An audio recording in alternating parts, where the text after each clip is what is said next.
لله الحمد لله رب العالمين والصلاة والسلام على رسول الأمين وعلى آله وأصحابه أجمعين۔ معزز سامعین، الحمدللہ آج 14 پارہ مکمل ہم نے بذریعہ تراویح سماعت فرمایا۔ اس پارے کے اندر دو صورتیں، سورۃ الحجر اور سورۃ النحل، اس پارے کے اندر موجود ہیں۔ تو سورۃ الحجر کا خلاصہ، سورۃ الحجر کی آیت نمبر 2، کفار کی حسرت مسلمانی، اس چیز کا تذکرہ کیا گیا ہے کہ کافروں پر ایسا وقت آئے گا کہ وہ اپنے مسلمان ہونے کی آرزو کریں گے، تمنا کریں گے۔ اور آیت نمبر 4 میں فرمایا کسی بھی امت کو اللہ تعالیٰ اس وقت تک ہلاک نہیں کرتا جب تک کہ ایک مقررہ وقت ان تک نہ پہنچے، تاکہ اللہ تعالیٰ نے سدھرنے کا ایک موقع دیتا ہے۔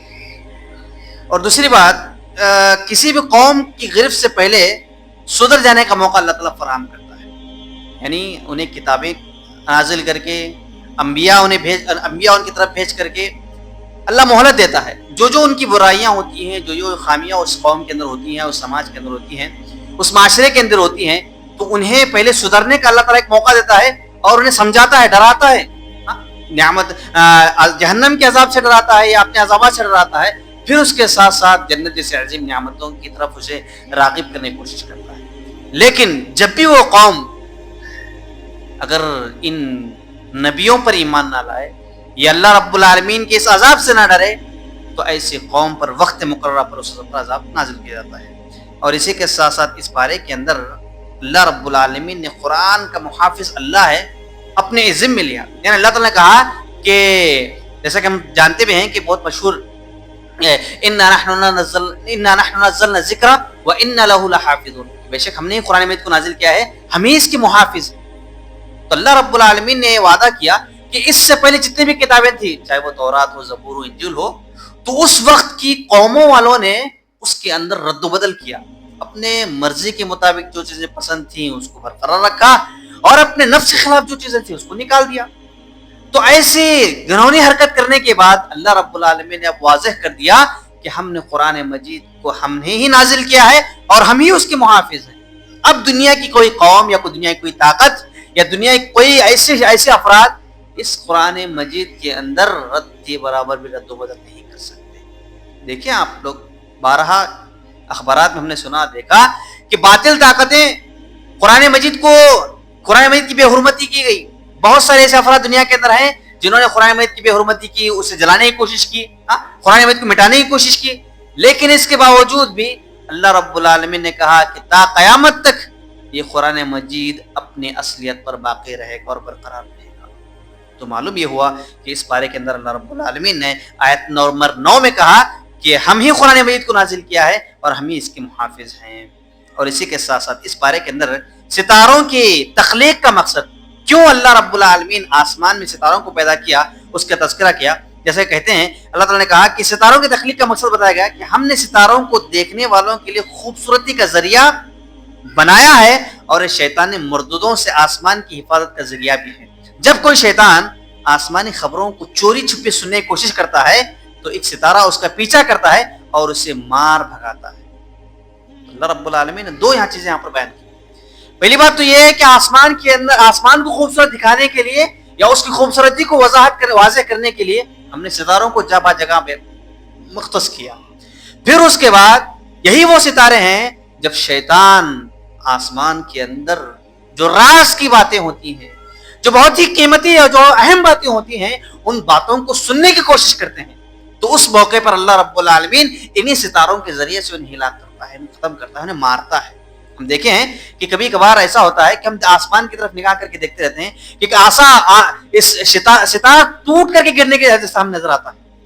ٹوٹ کرنے سے مراد یہ ہے کہ وہ شیطان کو اللہ رب العالمین کی خاص باتیں یا آسمان کے اندر جو باتیں ہو رہی ہیں ان باتوں کو سننے سے روکنے کے لیے وہ ستارہ اس کے پیچھے لگتا ہے، اس پر گر جاتا ہے۔ تو اللہ رب العالمین نے ستاروں کی تخلیق کا مقصد یہاں پر واضح کر دیا، لیکن افسوس ہمارے معاشرے کے اندر بہت سارے ایسے لوگ ہیں ستاروں کے ذریعے سے بدعقیدگی رکھتے ہیں اور ستاروں کے ذریعے سے برے افعال رکھتے ہیں، اور یہاں تک کہ ہم نے شادی بیاہ کے موقع پر دیکھا ہوگا کہ خاص کر کے شادی بیاہ کا جو ہم کارڈ چھپاتے ہیں وہ جو کارڈ ہوتا ہے اس کے اندر اپنی بیٹی کا نام لکھنے کے بجائے دختر نیک اختر لکھتے ہیں. دختر نیک اختر, دختر کے معنی فارسی میں لڑکی کے ہیں, اختر ایک ستارے کو کہتے ہیں, ایک ستارے کا نام ہے اختر, تو اس سے فال نکالا جاتا ہے, یعنی اس کے تعلق سے غلط عقیدہ اس مطالعے میں رکھتے ہیں. اور اسی کے ساتھ ساتھ آج ہمارے معاشرے کے اندر بارش کا جب معاملہ آتا ہے تو بارش کے معاملے میں بہت سارے لوگ کہ اگر فلاں ستارہ ظاہر ہوا تو یہ بارش ہوگی, فلاں ستارہ ظاہر ہوا تو بارش نہیں ہوگی. ایسے بے شمار عقائد ہمارے سماج کے اندر موجود ہیں, لیکن اللہ رب العالمین نے واضح کر دیا کہ ستاروں کو تخلیق کرنے کا مقصد صرف اور صرف آسمان کی خوبصورتی اور دوسرا شیطان کو اس سے مار بھگانے کی تلقین ہے. اور اسی کے ساتھ ساتھ اس پارے کے اندر اللہ رب العالمین نے جنات کی تخلیق کا مقصد بتایا کہ جن کو ہم نے لو کی آنکھ سے پیدا کیا, جن کی اس لیے کہا جاتا ہے کہ وہ آنکھوں سے نظر نہیں آتے, آنکھ کی جو لو ہوتی ہے اس سے پیدا کیا ہے. اور یہی وہ جن ہیں جو ہم انسان کو نظر نہیں کرا سکتے, جو جن ہمیں نظر نہیں آتے. اور اسی کے ساتھ ساتھ ملائکہ کو انسان کے حق میں سجدہ کرنے کا حکم دیا, جیسا کہ ہم سب جانتے ہیں کہ اللہ رب العالمین نے جب آدم علیہ السلام کو پیدا کیا تو سارے فرشتوں کو حکم دیا کہ تم اس کے لیے سجدہ کرو. پھر اس کے بعد جب ابلیس کو حکم دیا تو ابلیس نے انکار کیا کہ خلقتہ من نار وخلقتہ من طین, کہ میں تو آگ سے پیدا کیا گیا ہوں اور یہ تو مٹی سے پیدا کیا گیا, میں اسے کیوں سجدہ کروں. تو تکبر اور غرور اور گھمنڈی کی وجہ سے اللہ رب العالمین نے اسے تا قیامت تک دھتکار دیا اور مردود اور رجیم بن گیا. تو معلوم یہ ہوا کہ اللہ رب العالمین فرشتوں کے ذریعے سے انسان کے حق میں سجدے کا حکم دیا. اور اسی کے ساتھ ساتھ جہنم کے 7 دروازے ہیں, جیسا کہ جنت کے 7 دروازے میں سنا بارہ ہم سنتے ہیں کہ اللہ رب العالمین کل قیامت کے دن ایسے بندے جن کے اعمال ایسے ہوں گے انہیں 7 جنتوں کے دروازے سے پکارا جائے گا. جس طرح جنت کے 7 دروازے ہیں اسی طرح جہنم کے بھی 7 دروازے ہیں. اس کے نام کیا ہے؟ پہلا نام یہ ہے کہ جہنم کا ایک نام جہنم ہے, اور اس کا ایک دوسرا نام لظا ہے, تیسرا نام حطمہ ہے, چوتھا نام سعیر ہے, اور 5واں نام سقر ہے, اور 6واں نام جہیم ہے, اور 7واں نام ہاویہ. وما ادراک ما ہی نار ہاویہ, نار ما ہی. اس طرح جو صورت بتائی جاتی ہے کہ ہاویہ بھی جہنم کا نام ہے. جس طرح جنت کے 7 دروازے ہیں اسی طرح جہنم کے بھی 7 دروازے ہیں.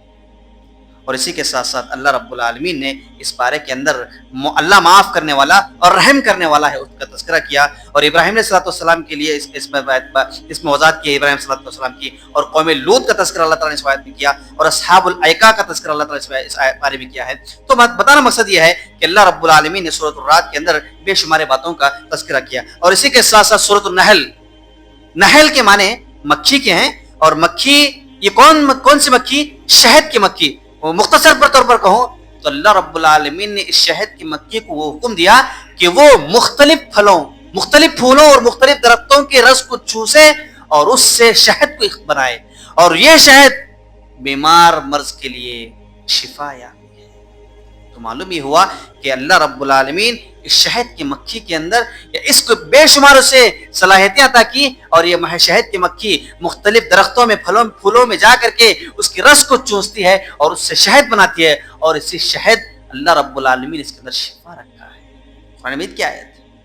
تو معلوم یہ ہوا کہ شاید جب انسان پر بہت ساری بیماریاں یا بہت ساری ایسی بیماری جب اس سے لاحق ہو جائے کہ جس کا علاج لامحال ہو, تو ایسے وقت میں چاہیے کہ انسان شہد کا استعمال کرے. تو باتیں تو بے شمار ہیں لیکن وقت ذات نہیں دیتا. اللہ تعالیٰ سے دعا کرتا ہوں کہ اللہ تعالیٰ مجھے اور آپ کو صحیح معنوں میں قرآن مجید کی جتنی بھی صورتیں ہیں اور جتنے پارے ہیں ان پاروں کا زندگی میں ایک مرتبہ کیوں نہ ہو تفسیر کے ساتھ اور مفصل کے ساتھ پڑھنے کی توفیق عطا فرمائے. الہ العالمین ہم تمام کو صحیح معنوں میں دین اسلام کی تعلیمات پر ہو عمل کرتے ہوئے زندگی بسر کرنے کی توفیق عطا فرمائے. اللہ رب العالمین ہم تمام کے روزوں کو قبول عطا فرمائے. اللہ تعالی ہم تمام کی تراویحوں کو قبول عطا فرمائے. اللہ تعالی ہم تمام کی جملہ جو بھی عبادتیں ہیں ان ساری کی ساری عبادتوں کو قبول عطا فرمائے. آمین. وآخر دعوانا الحمدللہ رب العالمین وما علینا الا البلاغ المبین.